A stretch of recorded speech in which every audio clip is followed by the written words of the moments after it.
Boker Tov Beshem Hashem Naaseh Venatzliach en ce jeudi 16 du mois de décembre et Yud Bet déjà du mois de Tevet Bezrat Hashem Shiur acheté pour le Refoua Shlema définitive et de très bons résultats médicaux pour Aurélien Meslati Messaoud Ben Freha Yiratzon Shakadosh Baruch Hu B'Zchut Alimut Shel Ben Ishraï sur un des versets de la paracha de la semaine.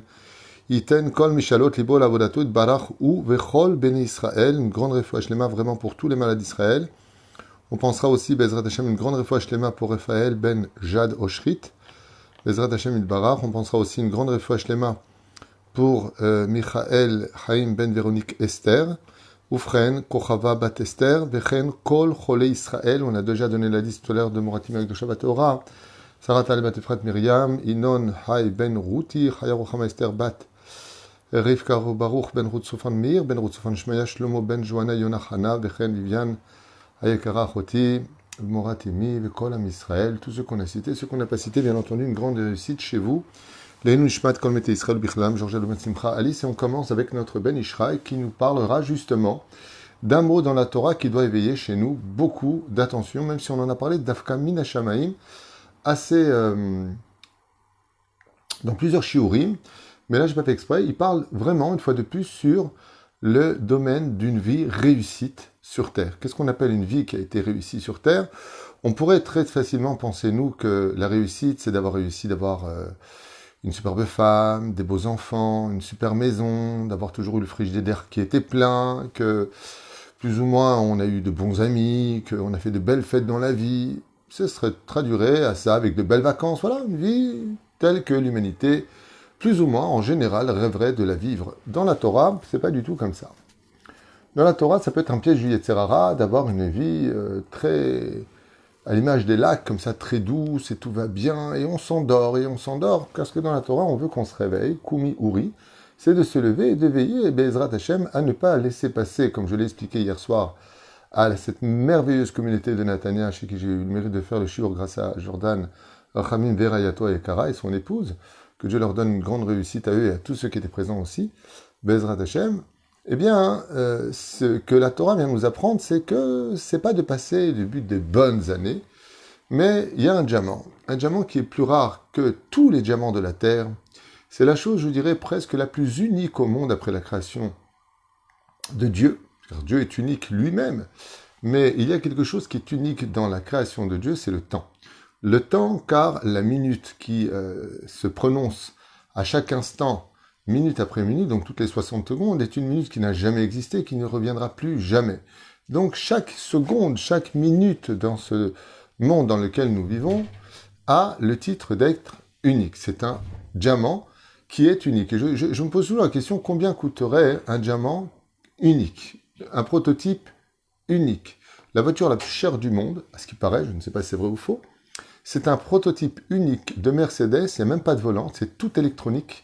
C'est tout avec la parole, tourne, fait, c'est un truc, bon, je pense qu'il y a un volant à un moment qui sort, mais c'est une voiture qui est totalement futuriste et elle est unique. C'est la voiture la plus chère du monde parce que son montant s'élève à plusieurs dizaines de millions de dollars. Et qu'est-ce qui fait d'elle qu'elle est unique? Eh bien, parce que c'est la seule. De la même façon, nous n'avons pas nous-mêmes réellement conscience de l'importance du temps qui est unique.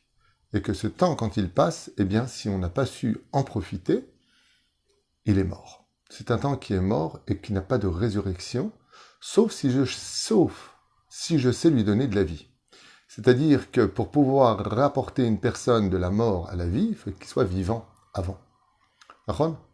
Mais la reine, si j'arrive à donner de la vie à chacun de mes instants, parce que je vais être occupé à faire une mitzvah, à faire du bien à une personne, à étudier la Torah, à faire quelque chose qui va servir à l'humanité, au moins quelque chose d'universel, quelque chose qui va marquer l'histoire. Si je laisse passer ces moments-là, eh bien, j'aurai raté des diamants dans ma vie.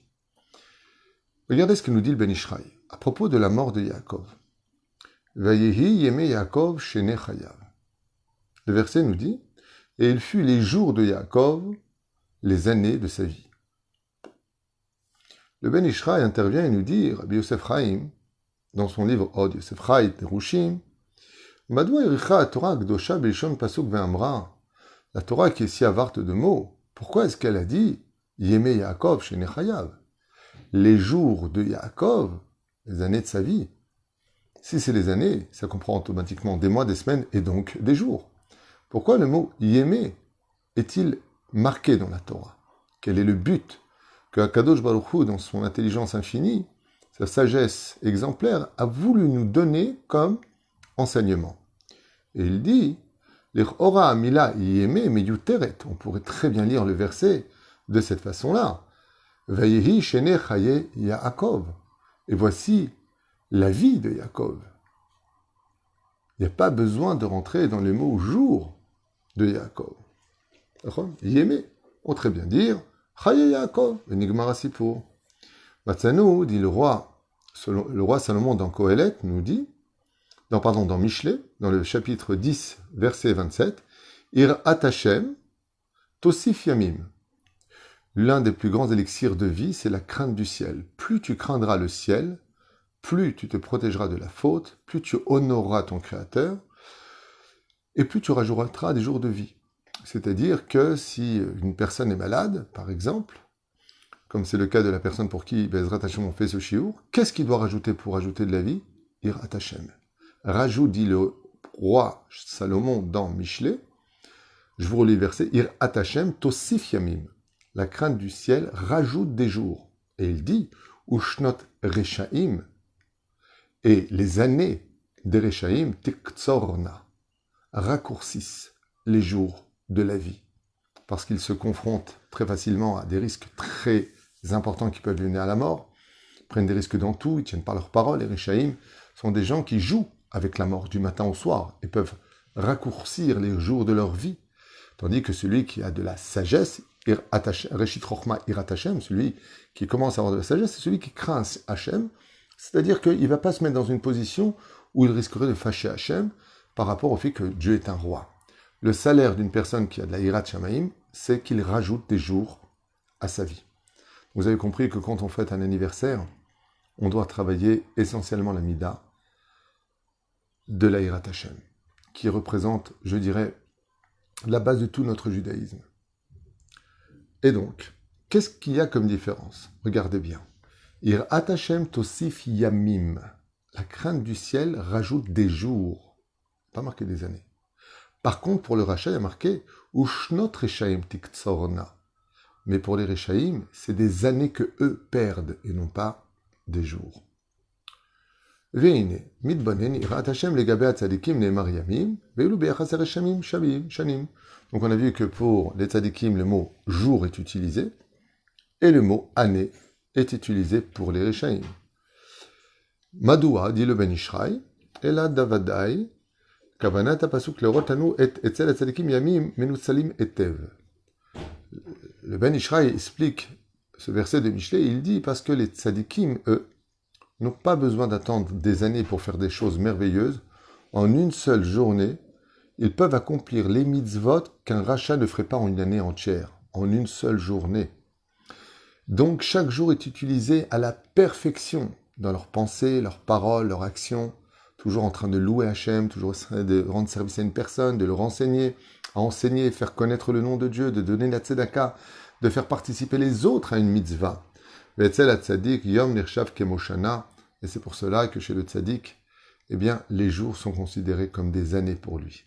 Ki hu menatzel kol yom vayom yemei chayav ad tom, car les tzadikim, eh bien, utilisent chaque jour qui est unique avec ce soleil qui se relève chaque matin, cette journée qui n'a jamais existé. Donc la prière de Shacharit ne peut pas être la même que Shacharit d'hier, ni d'avant-d'hier, ni de la semaine dernière, ni du mois dernier, ni de l'an dernier. Cette fameuse prière qui se répète, en réalité ne se répète pas. Puisque le Shacharit de aujourd'hui, par exemple jeudi, que nous sommes, eh bien ce jeudi, Yud Bet du mois de Tevet, n'a jamais existé encore dans l'histoire de l'an de grâce 5782, depuis la création de l'homme. Donc cette journée étant unique, ma prière est unique, et donc aujourd'hui, chaque juif s'est renouvelé. Amechadesh bechol yom tuvo ma'aseh bereshit. C'est une nouvelle journée, donc rien n'est un acquis, un nouveau mazal, une nouvelle chance dans ta vie, encore une occasion de refaire une mitzvah de plus, quelque chose de plus. Essaie de lire encore une halakha de plus. Profite à fond de cette journée, car tu ne sais pas ce qu'elle te réserve. Velachen uzkar tzadikim yamim. Et c'est pour ça que chez les tzadikim, comme c'est marqué aussi pour Abraham, Abraham baba yamim. Et Abraham est venu avec ses journées, pas ses années. C'est comme c'est pour Sarah. Yuchaye Sarah. Shene chaye Sarah. Les années de vie de Sarah, Rachid lui dit non, attention. Elle était à 100 ans comme à 20 ans et à 20 ans comme à 7 ans. Chaque année a été utilisée à la perfection le jour comme la nuit. Les lamdenu etzlam. Chez l'ozobilvat shayamim et bouzbazim larik. Et c'est pour ça que les Rechaïm, eux, eh bien, nous dit le Ben Ishraï tous les jours à Kadosh Baruch Hu qui nous offre cette journée dans cette atmosphère dans laquelle on vit. Il dit, aïe, c'est pas dommage pour cette journée qui vient de passer. Vous savez que tous les soirs avant de dormir, nous avons le devoir de faire le Kiryat Shema à la Mita. Donc on va lire des chapitres les uns après les autres avec le Kiryat Shema, les Tachanunim et ainsi de suite. Mais la Chassidoute nous dit qu'on a le devoir aussi, comme l'enseigne Rabbi Nachman de Breslev, de voir aussi les mitzvot, de compter les choses qu'on aurait pu faire et qu'on n'a pas faites, les choses que l'on a fait, est-ce qu'on les a bien fait ou pas, et puis de voir qu'est-ce qu'on a fait de notre journée. Je vous pose une question. Si chas v'shalom, je saurais de façon certaine qu'aujourd'hui c'est ma dernière journée, qu'est-ce que je ferais? Première règle de la vie, je pense que j'appellerais tout le monde, leur demander si je leur dois quelque chose ou des excuses. Ce serait dommage de revenir demander pardon dans une réincarnation où on ne sait pas où ça nous mènerait. Mais qu'est-ce que je ferais? Je me mettrais à étudier tout de suite Rock l'Israël, un peu de Gemara, un peu de Mishnah, un peu de Zohar, un peu de pourquoi. Parce qu'il va falloir que je profite de cette journée. Et si quelqu'un m'annoncerait une mauvaise nouvelle, si une personne lui répondrait, tu sais, t'as perdu ton travail aujourd'hui, qu'est-ce que j'en ai à faire? Il me reste qu'une journée à vivre. J'ai intérêt à utiliser cette journée avant de me présenter devant le trône divin, au summum de ma force, où chaque seconde n'a pas le droit de s'échapper. Zeperouch Adavar, pour laquelle, Bisiata Dishmaya, nous avons tous ce devoir de profiter de chaque seconde qui est unique, qui est un diamant, qui se transforme en minute, en heure et en journée. On raconte une très très belle histoire que tout le monde connaît, on a déjà raconté, je crois, 2-3 fois cette histoire, mais elle illustre tellement l'enseignement que nous avons devant nous que on ne peut pas rater l'occasion de la raconter. D'un Rav, Baruch Hashem, qui avait le devoir de rejoindre un Bet Din dans une ville un peu éloignée, et pour arriver à l'heure au Bet Din, il a préféré traverser le cimetière pour rentrer directement dans la ville, car en général on construit les cimetières en dehors de la ville. Et puis voilà que, en marchant à travers les chemins des tombes, il s'arrête un moment et puis il regarde à droite, à gauche, il dit « Mais c'est bizarre, il n'a vécu que 3 ans, il n'a vécu que 2 ans, lui il a vécu 5 ans, lui il a vécu 10 ans, lui il a vécu... Ah, le plaisir, 30 ans, un truc de fou !» Il regarde comme ça, à droite, à gauche, il regarde. Mais il n'y a que des jeunes enfants ou des personnes tellement jeunes qui sont décédées dans le cimetière. Stupéfait, il arrive dans la ville, et pour ne pas arriver en retard au Bédine, il se présente là-bas, lui-même qui était rave, et il dit, excusez-moi, avant de parler des halachot avec vous, j'ai remarqué quelque chose dans votre ville, mais quand je suis rentré dans la ville, j'ai vu plein de vieillards et des jeunes, mais quand je suis passé par le cimetière, j'ai vu que des âges, n'a vécu que 3 ans, n'a vécu que 2 ans, n'a vécu qu'une minute, n'a vécu que... ça se passe comment dans votre ville? Le Rav Beddin, il s'est levé là-bas, il lui a dit, nous avons un minag dans notre ville. Chacun des Juifs, depuis l'âge de ses 13 ans, possède un carnet sur lui. Il a un carnet. Dès qu'il fait une mitzvah, il doit comptabiliser le nombre de temps où il était occupé à la mitzvah. Si par exemple il a étudié 1 heure, alors il marque 1 heure, j'ai fait une mitzvah. Quand il va préparer son repas de Shabbat, il va mettre la table. Par exemple, il est Shem Kushabetrou. Nous calculons le temps de chacune de nos mitzvot. Quand il est fini, ça fait 1 heure, il marque 1 heure.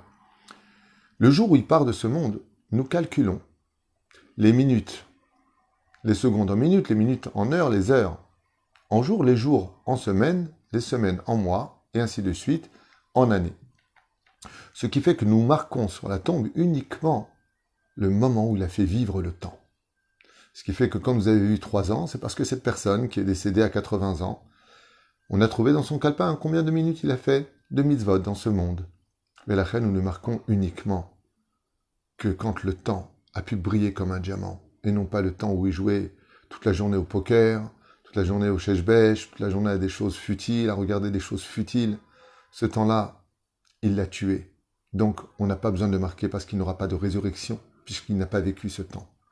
Et le temps, par contre, pour lequel il a donné de la vie en faisant battre le cœur de chaque seconde, parce qu'il était dans la Torah, les mitzvot et les bonnes actions, puisque c'est la seule chose qu'on prend avec nous, ça, c'est ce qu'il ramènera à Triat Hametim. En d'autres termes, il lui a répondu, ça veut dire que celui qui a eu que marqué 26 heures sur sa tombe, le Rav lui répond, il a un Olam Haba qui pourra parcourir en 26 heures. Et celui qui a travaillé, comme j'ai vu le plus âgé, 30 ans, il lui a dit répondu, le Rav, lui, il a un Olam Haba de 30 ans de marche. Selon ton effort, tu recevras, dans le temps qui t'est donné, le salaire exact du temps que tu as fait vivre. Car dans le temps de l'éternité, de jouissance et de joie et d'abondance que nous aurons, Akadosh Baruch Hu va mesurer le nombre de secondes que tu as fait vivre, le nombre de secondes que tu as fait battre. Et pourquoi je dis le mot seconde? Parce que vous regarderez que quand on écoute le cœur qui bat, ça fait tit, tit, tit, tit, pratiquement toutes les secondes. Le bat, le cœur bat. Imaginez que pendant quelques secondes, le cœur s'arrête de battre, Chas v'Shalom.